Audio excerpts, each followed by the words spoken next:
nang pinggiran pengawan tansah setya ngenteni sliramu eleng-eleng jamane semono wis ndungkep ketiga nang pinggiran pengawan saben-saben tansaya kelingan wis prasetya ing janji lan pasti ing lar terus ngati senajan kaya ngopo manungsa mung bisa ngrekolan jongko Gusti kang paring iki lan pasti kita satirmo nglampahi nang pinggiran pengawan wayah sore tansaya kelingan kawan-kawan esemu sahayu gawe kangen hatiku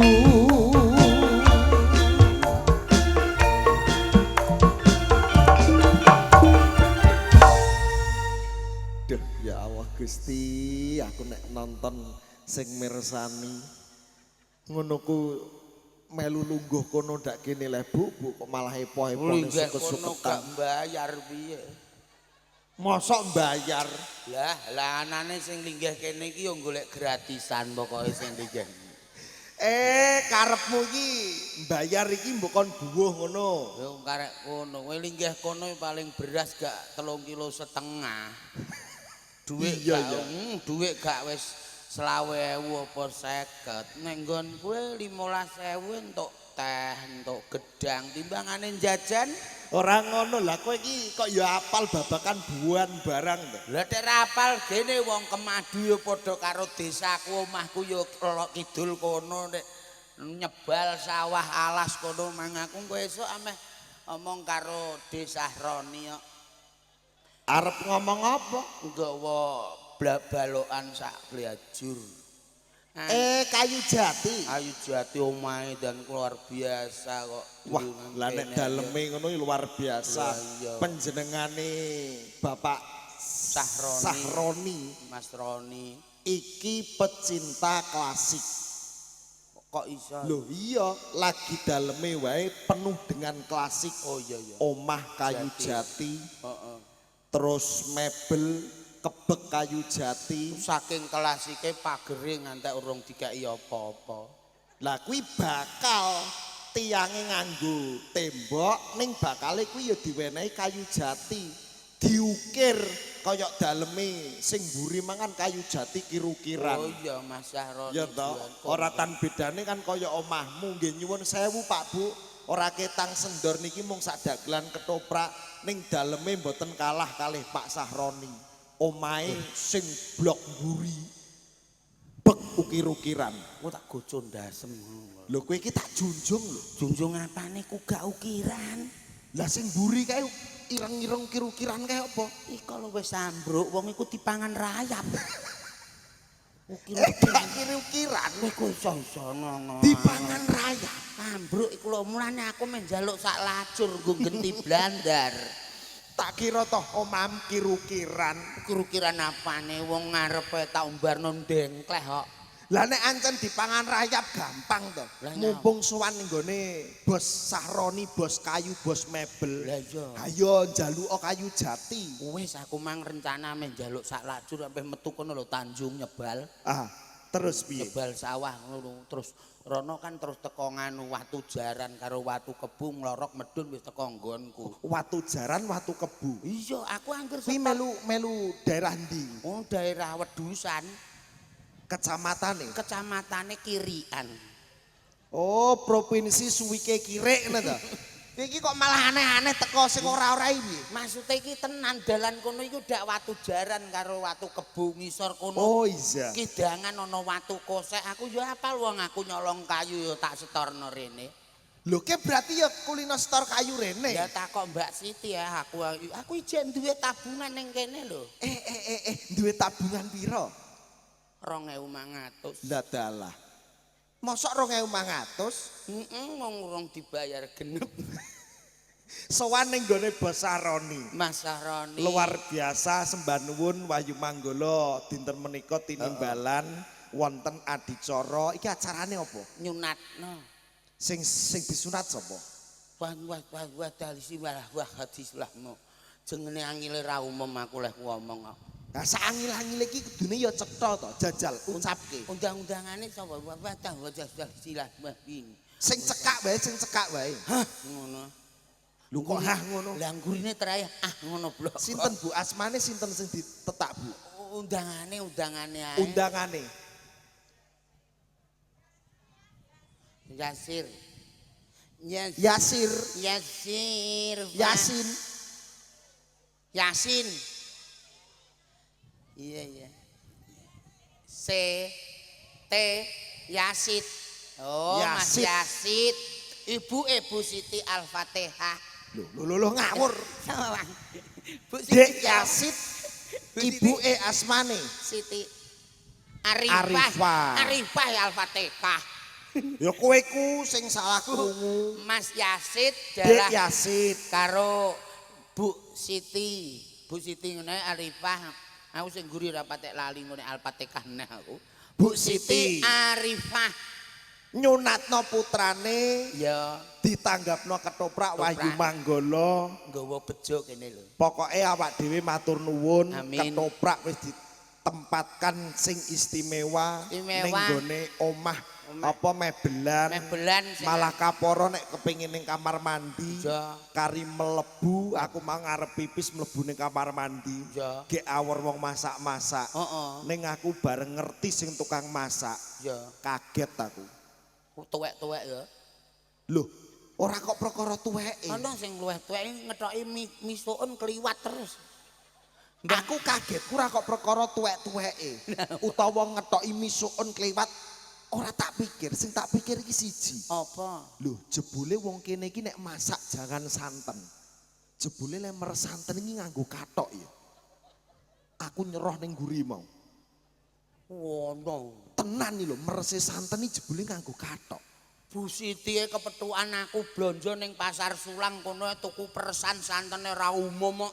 aku percaya nek wong arep digawe iki mesti sedia sarangan Lah iya. ning nyatane sing masak mang merese santen nggo kathok Oh, berarti peresan terus ditumpangi kathok ngono. ora Lha iku ndaipot cara rong diumbah. lho gene Ora iso kecut-kecut pesing. diumbah ra masalah to Lah kok ora diumbah? Ora masalah iku. ya ora masalah Sebabe? lah saiki meres santen ya Iya. nek ra nganggo kathok mbok kon nuduh bayangno dadi sing meres santen iki nganggo kathok Oh, maksudnya dienggo sing meres. sing meres Walah cara meres santen gak nganggo kathok santene entek. perkarane Kokop naga. Oh, lagi wok ngono. lah iya aku ki Ngomong ngomong ae. merese santen nganggo kathok nek santene merese nggo sarangan Ora aja salah paham tak kira nek santene diperes nganggo kathok. lah kowe iki tak tes soke Wah, wis padha ae wong. Aku lho roh tenan nek kowe do penak dandan ning joglonan. Wah, aku ndasku dikleti wedhus. ning anu mau nggon Lah, kandang wedhus mau Wedhus lanang-lanang aku iso ngono. Malah ora lik ngono. ana wedhus nek ngaleh ora alik wedhus iki suarane ra ngono Piye? mbek Lho kok apik kowe malah wedhus Lho. malah aku mbarani wedhus sih Aku wis wah jan luar biasa bisnise ternak Mas Taroni. kambing Heeh. wedhus Ana akeh. diternak nek wis dadi akeh terus didol, Dol. ditukokke sapi. Berarti jiwane panjenengan iki pembisnis, Pak. Oh ya jelas. Lho iya. Iki keluarga besare Pak Inggi kok nggih. Oh nggih. Wah sembah nuwun. Mau wis ana rencana jare Rencana piye? Kemadu nek sedekah bumi kan gak tau nanggap-nanggap, Pak. Heeh. Tau nanggap ketoprak mbiyen niku ketoprak elek men. Sukimen apa sagimen lho. Pokoke min ya. Aku tau melu pisan malah ra kebayar kok. Lho, lah kok ora kebayar perkarane apa? Lah apa wong toprak wis dijupuk kabeh duwike. Aku wis tewas tok seneng-senengno. Aku mbiyen urung dagel melu Pak Min kae. Oh lah dadi tukang apa? Tukang kerek. Lho, ngerek keber iki. Gak ngereki kirik lho ngene. Oh iso yo kerek keber. Oh dadi tukang kerek. Iki tapi Mas Sahroni mau wis bener rencana karo Pak Inggi. Le rencana Mas Sahroni. Pak Inggi kan keluargane Mas Sahroni. Adike nggih. Iya, adike apa apane? Adike ya? Mas Sahroni iki kakake petinggi ngono lho menawa ketoke. Nggih, nggih. Nggih. Oh, nggih. Lho kandhani kok. Kakake petinggi mau wis Nggi sesuk nanggap toprak iki ae lho. Nek kurang engko tak imbahane. Pak Inggi ngendikan ngoten. Iya, Pak Inggi kondo dhewe. Oke, gak masalah ben nyeneng-nyenengno warga.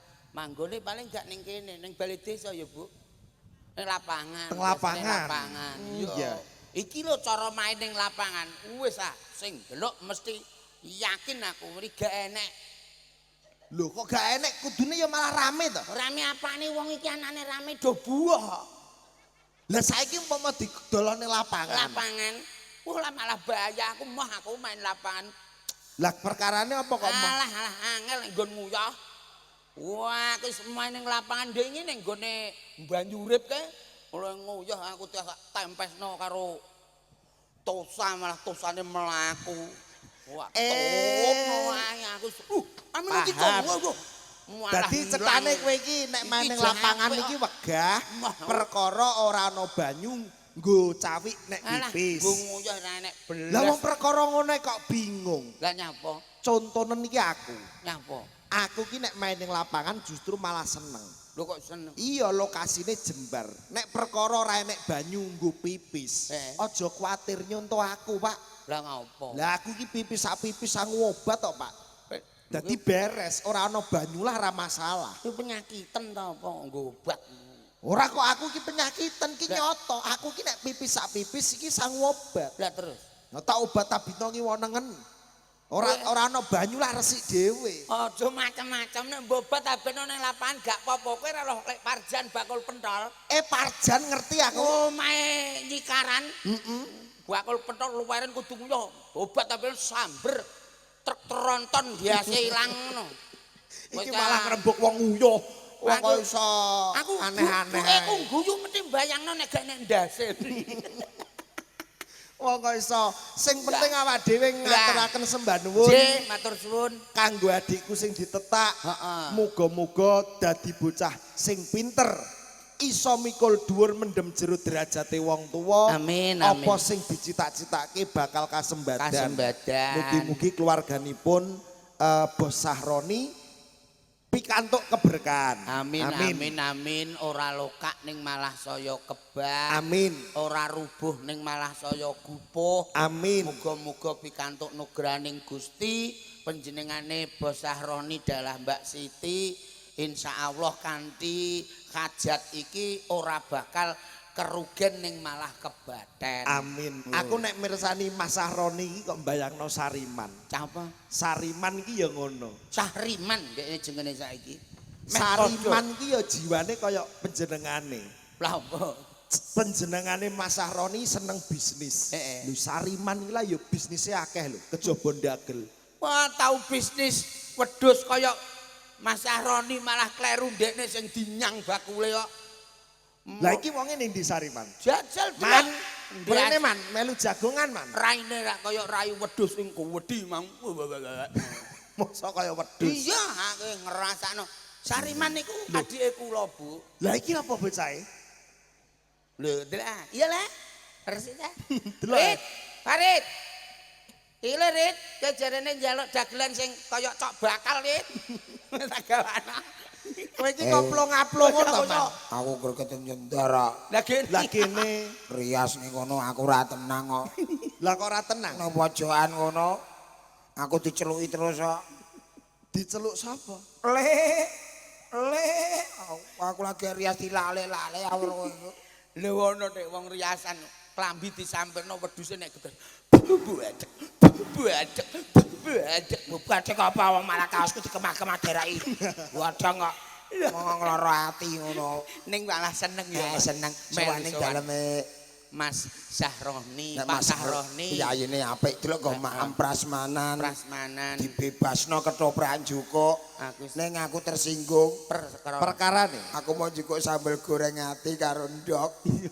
Tak go ning pojokan ya dilokno neh. Lek ngelokno. Teko-teko nyekek. Teko-teko nyekek. Dilakno sapa? Tekek. Lho tekek iki muni ngono. Teko-teko nyekek lho metu kaliren nek aku ya ngono. Iku ora kok teko-teko nyekek aman. Iya. Otok-otok tekek. Otok-otok tekek ngono. Tekek Aman. kowe. Kono. Kene ya ngono. Lho, malah aku mbarani ketek. Masa unine tekek. Tekek piye? Otok-otok tekek. Lu kok beda tekek nggon aku? Tekek nang piye? Nggon aku tekek ning nggon aku munine malah tekek diotok-otok. Tekek Apa diotok-otok. madu balik iku. Lho, berarti ning kono mang ana tekek.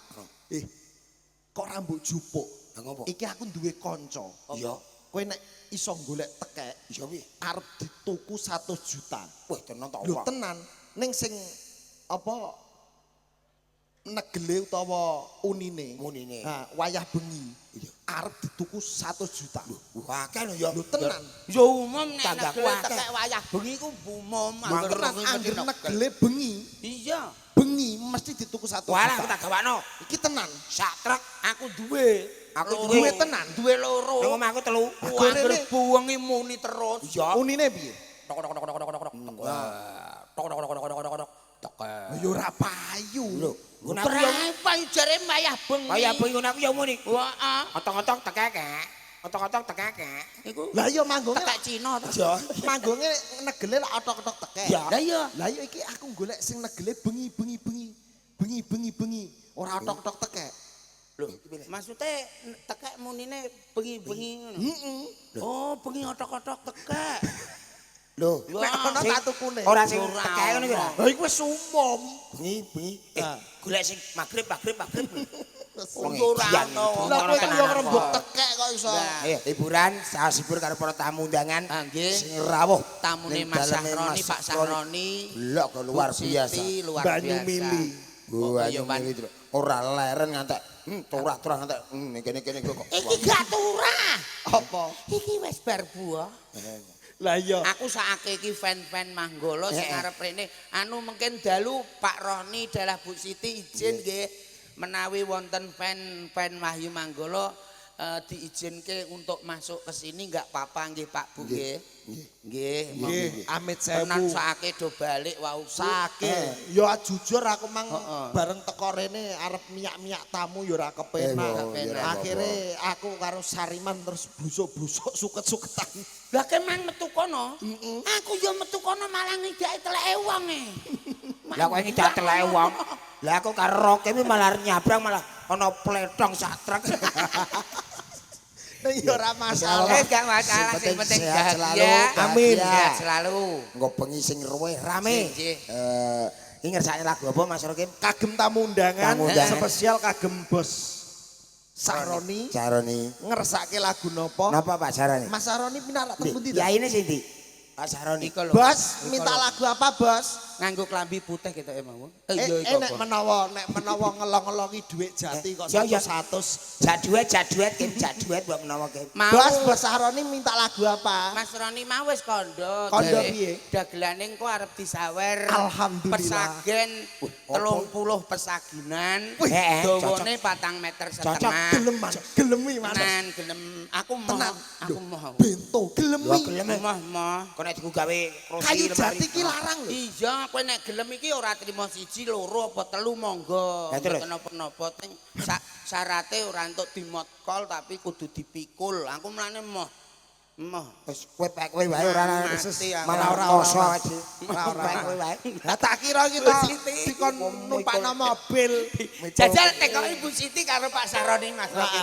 Rono, mujur rono, mujur rono. Golek. Rono. Nih.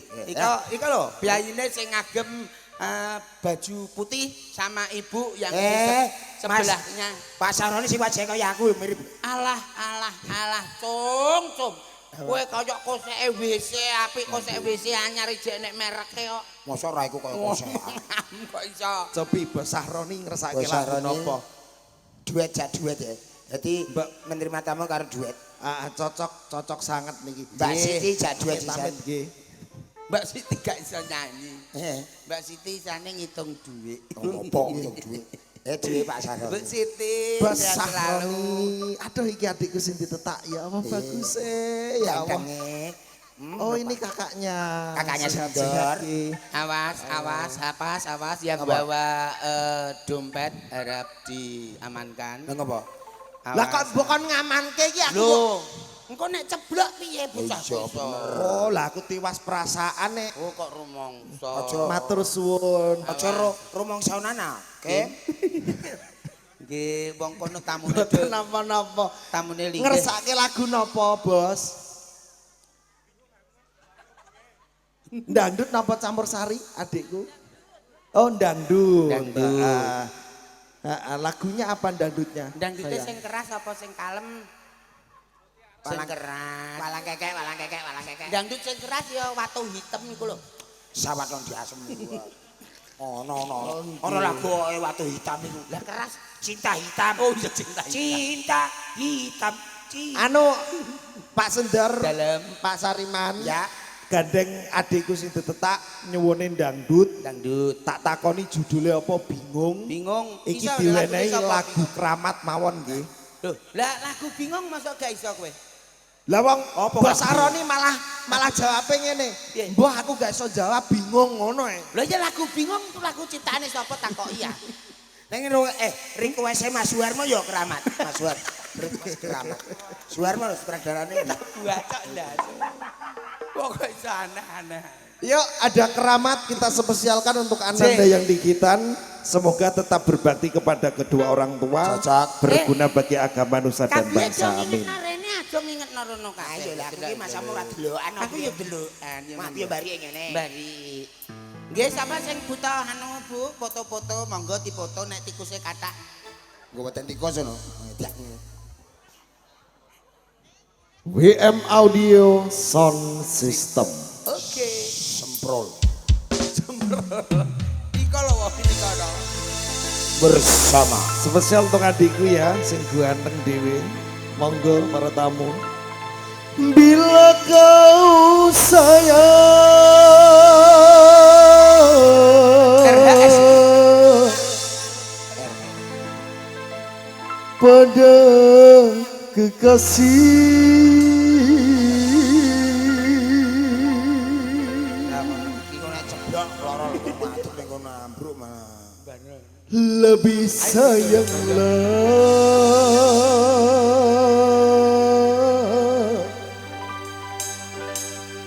pada ibumu. Permintaane Mas Suwar wis dituruti ya kok aja nesu terus Suwar. Sabar ya, War. So, spesial untuk para tamu yang terhormat. Monggo. Yo. Kita.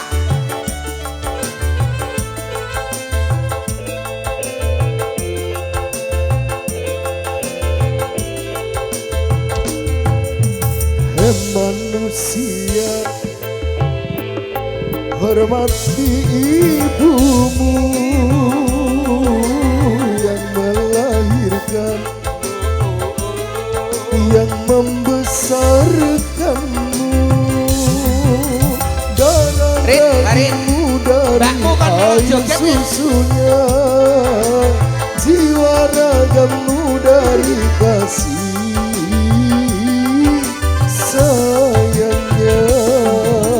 Dialah manusia satu-satunya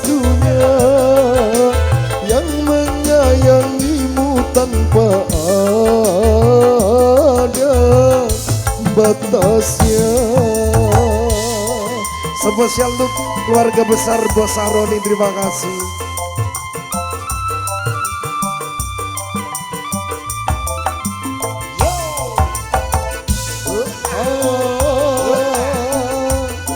Monggo Ibu. Lho kok malah ngewangi nampa tamu bocah iku.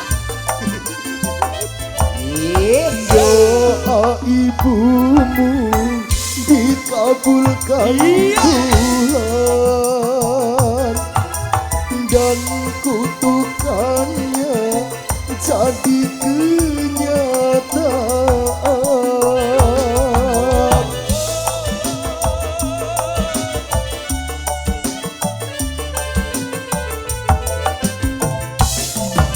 Ridho ilahi karena ridhonya, murka ilahi karena murkanya. Bila kau sayang pada kekasih, lebih sayanglah pada ibumu. Bila kau patuh pada rajamu, lebih patuhlah pada ibumu. Bukannya gunung tempat kau meminta, bukan lautan tempat kau memuja, bukan pula dukun tempat kau menghindar, bukan kuburan tempat memohon doa.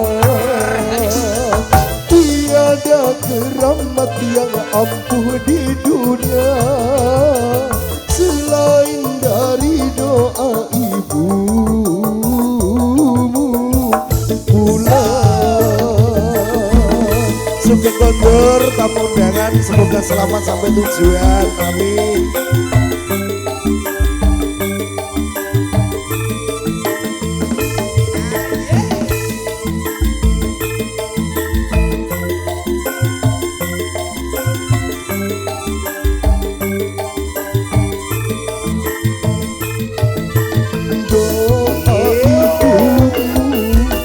Dikabulkan Tuhan, dan kutukannya jadi kenyataan.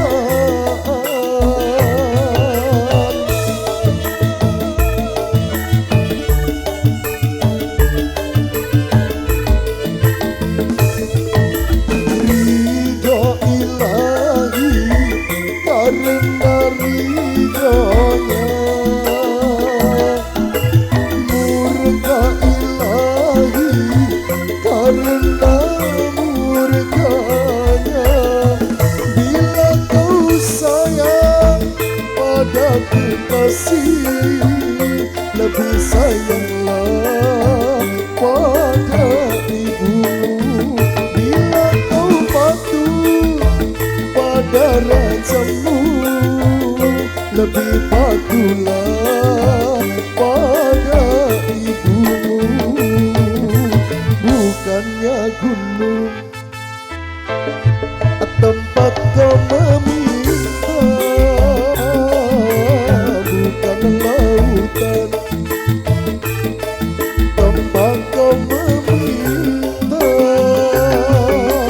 bukan pula dukun tempat kau menghindar, bukan kuburan tempat memohon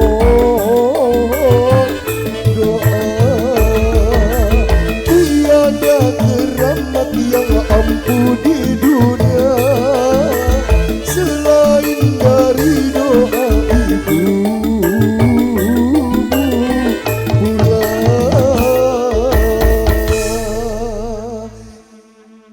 Ibu, terima kasih. Matur suwun, terima kasih. Matur suwun, Mas Lanang Rohmi. sing pinter Sehat sukses. Terima kasih. Berkah barokah. Ibu, berkalan barokah. Amin. Mbak Bu Siti, ame tak celuk Bu ijek enom, tak celuk Mbak, gede tuaku. Iya sira apa ya pantes selobo ah. Tapi ya jek enom lho man. Ngono ya. Umure lagi piro? Kowe umurmu piro? Aku lagi piro? Lagi piro kowe? Sekitar 41. Lho, kok enom aku? Lagi piro? Lah aku Kang Amo iso enom aku. Aku lagi 17. Salam kowe arep lahir angok-angok terus tak selip, Pak. Regeten aku. J, spesial kagem tamu undangan. Iki tambah napa mpun? Tambah. Tambah apa? Napa Bu jajal Ibu? Tambah sayur napa tambah lawuh? Napa duduh-duduh to? Napa wis mumpung ijek ana wektu sekitar sak menit. Napa tambah? Sak menit iki Non, tambah napa?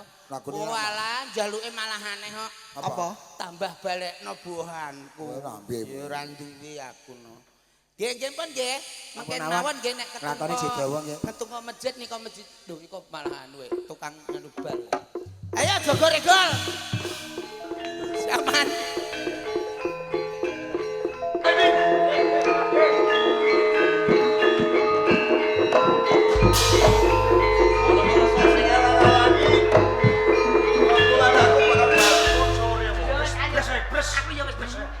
Terus, sopo sak tenan iki?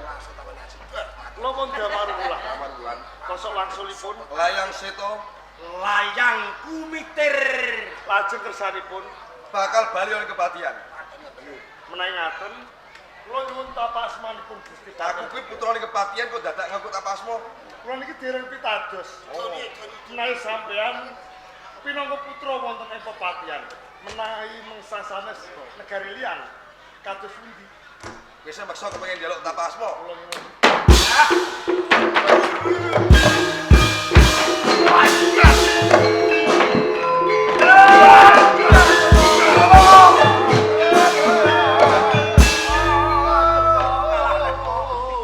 Ana mo.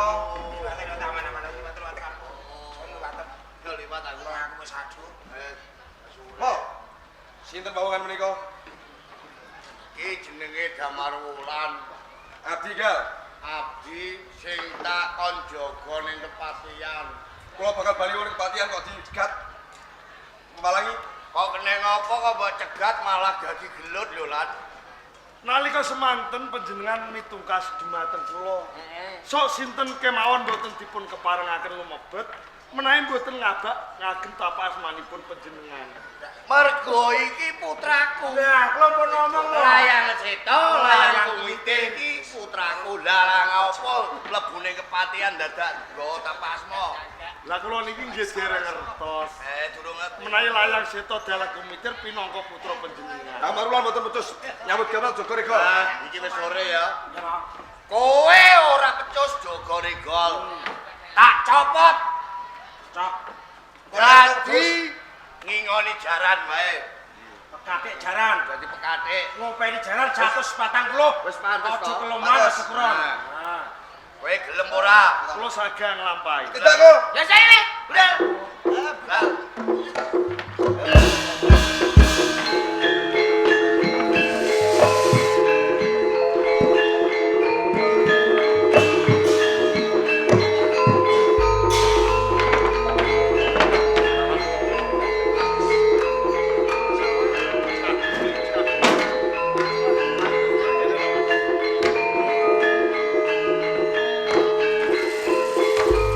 Monggo kusumaning ayu. Kaget, aku sumusul sampai dari papan kini kan. Dadosaken kejuting manah awit boten pantes menawi panjenengan mapan wonten ing pagedukan. Nanti aku sumusul sampai mergono wigati sing bakal tak bakakake. Tenane aku tresno karo sampeyan kakang Damar. Niki saestu. Lahir batin. Kula nggih tresna kusumaning ayu. Ora pantes tidak. Ora pantes tidak ketibal. Anjasmara. Iki paling jauh. Tengah wengi wis surup barang kok mlebune pagedukan lapo ya. Aku iki kok suruh pripun to, Pak? Tengah wengi kok suruh niki pripun? Wong ijek ketok padum. Nggih, ngantos kula dumugi wonten pagedokan jalanan kula tresno kaliyan Damar Wulan. Seneng. Boten pantes. Ora patut yo Ora betul. Bentuk mo. Damar Wulan iki wong kere. Wong ora duwe. Lho gedibal bekakas kaya. Nanging kula sampun kebacut tresno kok. Wis Kunjung perkawis Damar Wulan. Dapat dihukum kemawon. Dihukum. Ayo dukun. Iya. Kau berani kau. Ayo. Soal pengelolaan.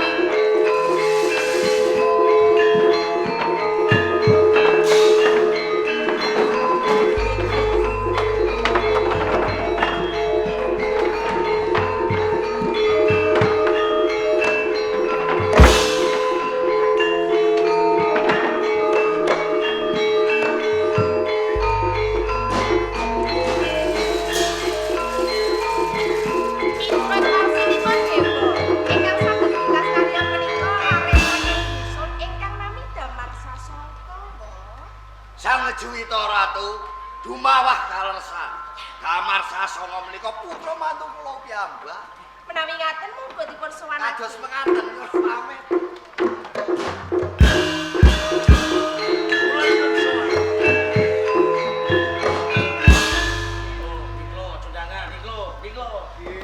Apa bener sira kang aran Damar Sasongko? Leres. Yen pancen koyo ngono rantinan sawetara.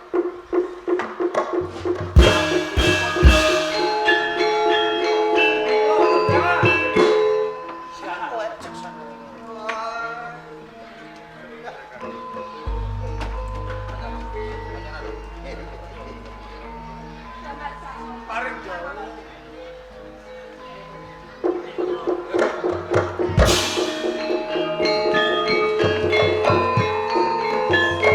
Damar Sasongko Paring dawuh. kalamun sliramu bisa bebas karya. Nentremake Majapahit mukti uripmu. Pangestunipun. Bolak-balik yo kowe ae. Ora bisa sampeyan seluput. Damar Sasongko tumuju ing Blambangan ringkas karya entuk ganjaran. Pripun lho? Oh, Tim. Pripun? Kamar Wulan diweni apa? Layang. Layang. Isine perintah kon ringkas karya. Kon mateni Pinajingga. Mengko yen wis mati, yen ora nggo bukti, kowe iki tak kei dalan. Oh, tenang.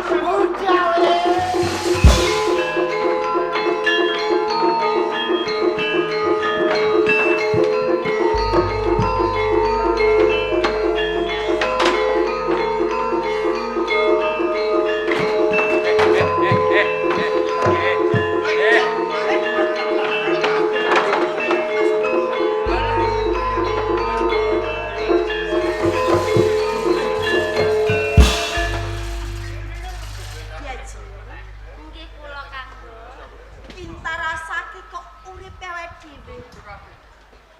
Kok isine mok nelongso terus. Sing kok rasake apa padha kalian kanggo ya Diaji. Sami kanggo rumaos sanget kula mboten kerasa cumondhok wonten ing mriki. Ana ing Taman Paralingga kene taman kanggone aku kanggo kasih marang nyiksa batin Diaji. Mula aku bakal nganakake guri sayembara. Marang sapa sing bisa ngentaske kowe lan aku saka ing Taman Paralingga. Yen wadon bakal tak pundhut sedulur Sinarawedi, nanging lamun kakung bakal tak switani Diaji. Aku sing bakal ngurusi.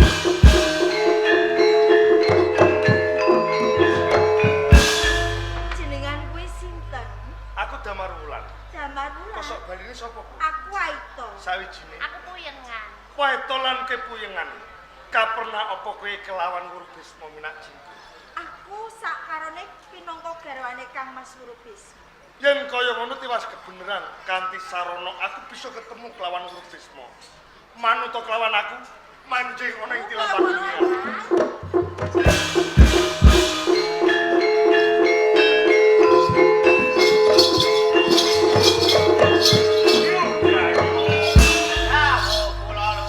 Paman Paralingga kok sepi. Nggih, Kang. Aku wae dolan kuyengan ana ngendi yo. Ah, boten ngertos. Menawi mapan wonten tilam pagunungan. Ayo, Yuk kae ana suarane wong aku lengan. lelaki. Karo wong wedok yo. Oke, oke, oke. Coba tak jenengi yo.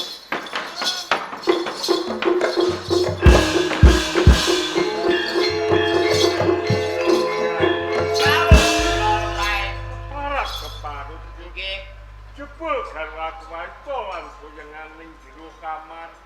Anti nglegeno ora nganggo busana yo. Dipangku karo bocah lanang. Ngino ning jenengan niku, ngino. Sapa aranmu, Gus? Aku Damar Wulan. Sugih kendel bondowan. Mlebu taman Paralingga jawat kelawan garwaku. Pancen tak sengaja nganti aku carem asmara kelawan garwamu. Ing ujub aku mung kepengin ketemu kelawan kowe Ijen lan Ijen Wurubisma. Yen wis kelakon ketemu kelawan Wurubisma karep ngopo? Ngertenono. Cedhane aku minta seraya saka Praja Majapahit supaya ngendhakake pakartimu Wurubisma. Yung dayu Jamu. jebul Damar Wulan minta seraya ing kraton Majapahit. Nggih. Yen pancen kowe nyata satriya sekti Mahambara, ayo adep ana Wurubisma. Lah dirampungi.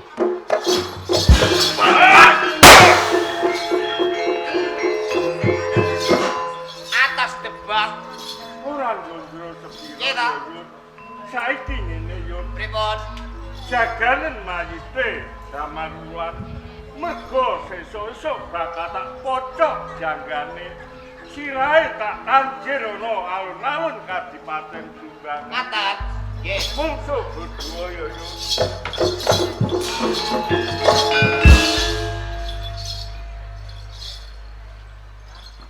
Koi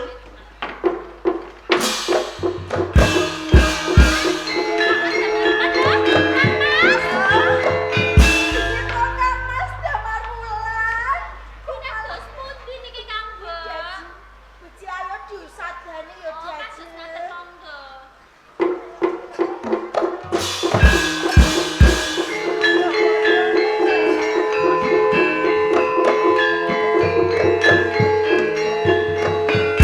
Paetolan kepuyengan matur nuwun banget redene kowe wis ngusadani kelawan aku.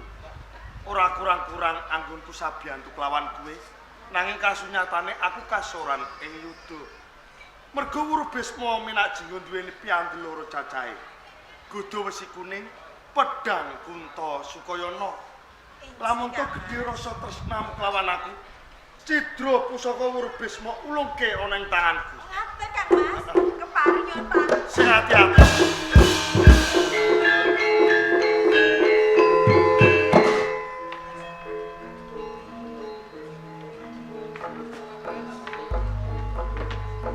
Paetolan kepuyengan. Sawetara ning sisi. Wurubisma minak jinggo, rang durung ana kerampungan. Ayo, balen saka wadang tanding ana Damar Wulan.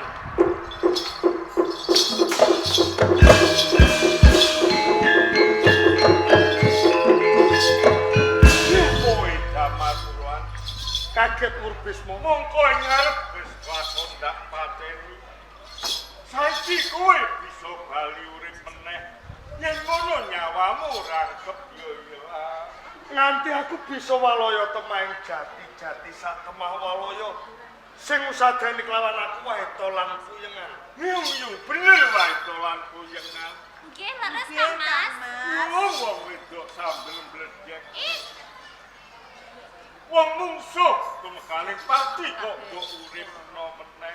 Kula tresna kok Kang Mas. Yung Damar Wulan. Wurubisma. Senajan kowe iso bali urip meneh, isih wani nyumbari Wurubisma. Monggo sifat kandel pola.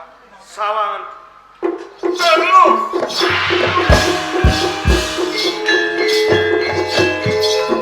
Kowe pusaka kulan Damar Wulan. Kok nganti tumiba ning tanganmu kowe sing nyolong yo lan. Gedhe rasa tresnane wae tolan puyengan kelawan aku sak temah. Nyidra pusakamu dipulungke ana ing tanganku. Yo bener wae dolan puyengan. nggih Kang Mas. Sapene wong wis ngene wae lan kepiye Wurubisma.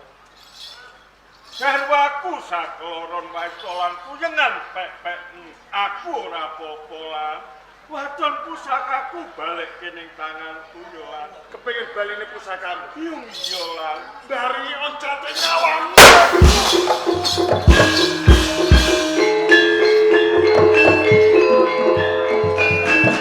Wae tolan kepuyengan pinangka dadi seksi.